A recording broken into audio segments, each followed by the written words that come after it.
नमस्कार दोस्तों। दिल्ली हाईकोर्ट ने कुलदीप सिंह सेंगर की सजा सस्पेंड कर दी है। ये वो लड़की है जिसका रेप कुलदीप सिंह सेंगर ने किया। सेंगर की सजा सस्पेंड होने के बाद रात में ये लड़की दिल्ली के इंडिया गेट के पास धरने पर बैठी थी। भाजपा राज में दिल्ली के पुलिस जिस तरीके से इस लड़की को बर्बर तरीके से उठाकर ले जा रही है, उससे देखकर लगता है कि सेंगर नहीं, दोषी तो ये लड़की है। समाज सेविका योगिता भयाना भी धरने पर बैठी हुई थी, पुलिस उनको भी उठा के ले गई। सरकार में खास तौर पर फ्रॉडियों और रेपिस्टों की बड़ी मौज है।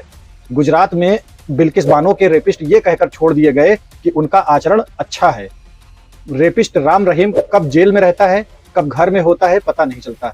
रेपिस्ट आसाराम को जमानत मिल गई है। रेपिस्ट भाजपा के पूर्व विधायक कुलदीप सिंह सेंगर की भी सजा सस्पेंड हो गई है। ये उनके राज्य में है जो बेटी बचाओ का नारा बहुत जोर से लगाते हैं। दिल्ली हाई कोर्ट ने कुलदीप सिंह सेंगर को जमानत दे दी है। कानून की किताब क्या कहती है मैं नहीं जानता दोस्तों, लेकिन समाज में साफ संदेश गया है कि जिसके पास पैसा है, जिसके पास पॉलिटिकल पावर है, उसके लिए कुछ भी नामुमकिन नहीं है, चाहे वो हत्या करे, चाहे वो रेप करे। कुलदीप सिंह सेंगर को दिल्ली हाई कोर्ट ने सिर्फ जमानत ही नहीं दी है, रेप केस में उम्र कैद की सजा को भी सस्पेंड कर दिया है। कोर्ट ने कहा है कि रेप का ये मामला गंभीर यौन उत्पीड़न की श्रेणी में नहीं आता है, पॉक्सो एक्ट के तहत गंभीर अपराध बनता हुआ दिखाई नहीं देता है, क्योंकि सेंगर साहब कानून की नजर में पब्लिक सर्वेंट नहीं हैं। इस आधार पर उनकी सजा को अपील लंबित रहने तक सस्पेंड किया जाता है। एक बात पूछता हूं, ठाकुर कुलदीप सिंह सेंगर और गायत्री प्रसाद प्रजापति पर लगभग सेम चार्जेस हैं ना? गायत्री प्रसाद प्रजापति को भी रेप केस में आजीवन कारावास की सजा हुई है। इस तरह तो प्रजापति की भी सजा रद्द कर दी जानी चाहिए। औरत पर हाथ डालने वाले दोनों विधायक थे ना, लेकिन अंतर इतना है कि गायत्री प्रजापति विपक्ष का विधायक था और जाति से पिछड़ा है। ठाकुर साहब बहुत पहुंच वाले हैं, पूर्व भाजपा वाले हैं। जज साहब, ये मैं नहीं कहता, समाज में यही संदेश गया है। अदालत के फैसलों पर सवाल नहीं उठाया जा सकता, लेकिन लोगों का न्याय पर से भरोसा उठ गया है, ये बिल्कुल साफ दिख रहा है। इसीलिए चीफ जस्टिस को जूता फेंक कर मारा जा रहा है। अपनी साख खुद जुडिशरी गिरा रही है। इस तरह के फैसले हो रहे हैं वो लोगों के समझ से परे हैं। दोस्तों, 2000 करोड़ साल पहले से मौजूद अरावली पर्वतमाला की औकात मीटर से कोई नाप पाए, धरती पर ऐसा कोई पैदा नहीं हुआ है। लेकिन जज साहब ने की फाइल पर मुहर लगाते हुए कह दिया कि 100 मीटर से कम के पहाड़ अरावली के संरक्षित पहाड़ नहीं माने जाएंगे।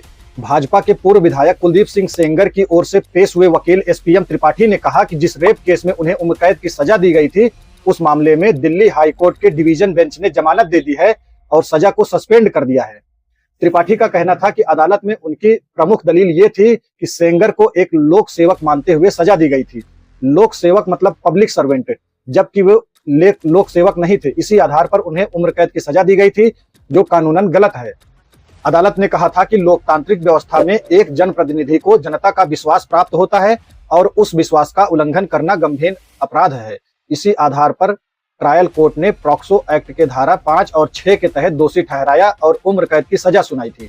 दिल्ली हाई कोर्ट ने अपने 53 पन्नों के फैसले में कहा कि सेंगर पहले ही 7 साल 5 महीने जेल में बिता चुके हैं। कोर्ट ने कहा कि इतनी लंबी अवधि तक किसी व्यक्ति को जेल में रखना, जबकि उसकी अपील लंबित हो, संविधान के अनुच्छेद 21 यानी जीवन और व्यक्तिगत स्वतंत्रता के अधिकार का उल्लंघन हो सकता है। सेंगर करीब 7 साल 5 महीने जेल में रह चुके हैं, जो पॉक्सो एक्ट में 2019 के संशोधन से पहले निर्धारित न्यूनतम सजा से भी ज्यादा है। इन तथ्यों को देखते हुए अदालत ने उनकी सजा को सस्पेंड करने का फैसला लिया। दोस्तों, सोनम वांगचुक लद्दाख के लिए पूर्ण राज्य का दर्जा ही तो मांग रहे थे। राज्य के पहाड़ों को भाजपाई मित्र मंडली खोद ना पाए, इसलिए 6 शेड्यूल मांग रहे थे। 6 शेड्यूल क्यों मांग रहे थे? इसीलिए मांग रहे थे ना, जिससे आदिवासियों के अधिकार सुरक्षित रखे जा सके। लद्दाख के पेड़ और पहाड़ लद्दाख के लोगों के मर्जी के बगैर कोई खोद ना सके, इसका अधिकार ही तो मांग रहे थे। लेकिन उनको क्या मिला? उनको जेल मिली, सेंगर को बेल मिली। ये है नया भारत। आपको क्या लगता है? आप कमेंट करके जरूर बताएं।